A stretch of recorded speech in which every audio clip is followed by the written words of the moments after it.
In a distant future, where politics and power games span galaxies, Duke Leto Atreides faces his greatest challenge yet. The Padishah Emperor Shaddam IV assigns him a new role as the ruler of Arrakis, a desert planet that holds the universe's most precious resource, spice. This psychotropic substance doesn't just enhance vitality, it's the key to interstellar travel, making it crucial for starship navigation. But beneath the surface, a deadly plot brews. The Emperor, wary of Leto's growing influence, secretly schemes with Baron Vladimir Harkonnen, the planet's former ruler, to retake Arrakis and crush House Atreides. Sardaukar troops, the Emperor's elite soldiers, are poised to join the attack. Leto senses the danger, but can't resist the allure of controlling Arrakis and its enigmatic native people, the Fremen. Leto's partner, Lady Jessica, is no ordinary noblewoman. She's a member of the Bene Gesserit, a powerful sisterhood with extraordinary mental and physical abilities. She was meant to bear a daughter, whose son would become the Kwisatz Haderach, a prophesied superbeing destined to guide humanity's future. But Jessica defied her orders and bore a son, Paul, instead.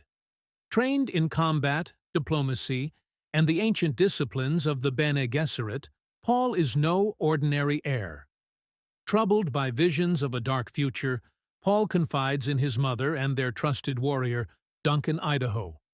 As House Atreides arrives on Arrakis, tensions rise. The Fremen, led by Stilgar, are a force to be reckoned with, and Paul and Jessica are regarded with a strange reverence, thanks to beliefs the Bene Gesserit secretly implanted on Arrakis centuries before. When an attempt on Paul's life fails, the plot thickens.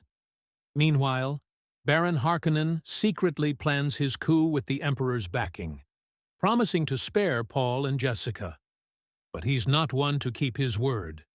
Duke Leto strikes deals with the Fremen, while Dr. Liet Kynes, a planetologist and Freeman ally, warns of the dangers posed by Arrakis's colossal sandworms. However, tragedy strikes when the trusted Suk doctor, Wellington Yueh, betrays the Atreides. He disables their defenses, allowing the Harkonnens and Sardaukar to storm Arrakeen. Yueh's motive? The Baron holds his wife hostage. He plants a poison capsule in Leto's tooth, hoping the Duke will use it to assassinate the Baron. But things go awry. Leto dies, killing only the Baron's advisor, while the Baron escapes. Paul and Jessica are left to fend for themselves in the unforgiving desert. Thanks to Yueh's final act of mercy, they survive with a Frem kit, a survival kit left for them. Using her powerful voice control, Jessica escapes captivity with Paul, and together they flee deeper into the desert. Surrounded by spice, Paul's visions grow more intense. He sees a bloody jihad fought across the stars in his name. Meanwhile, Baron Harkonnen appoints his brutal nephew, Rabban, to take control of Arrakis and restart spice production. Paul, however, has other plans. Reunited with Duncan Idaho and Dr. Kynes, he reveals his intent to marry one of the Emperor's daughters, aiming to prevent civil war and secure his place in the galaxy's power structure. But when Sardaukar forces discover them, Duncan sacrifices his life to allow Paul and Jessica to escape. Kynes, too, meets a tragic end, luring a sandworm to devour herself and the Sardaukar.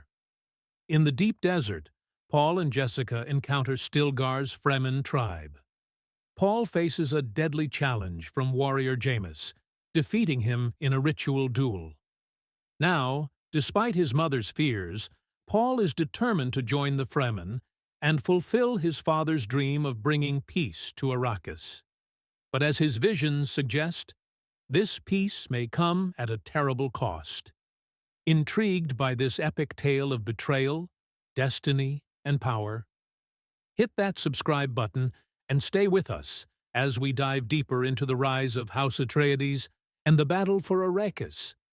You won't want to miss what happens next.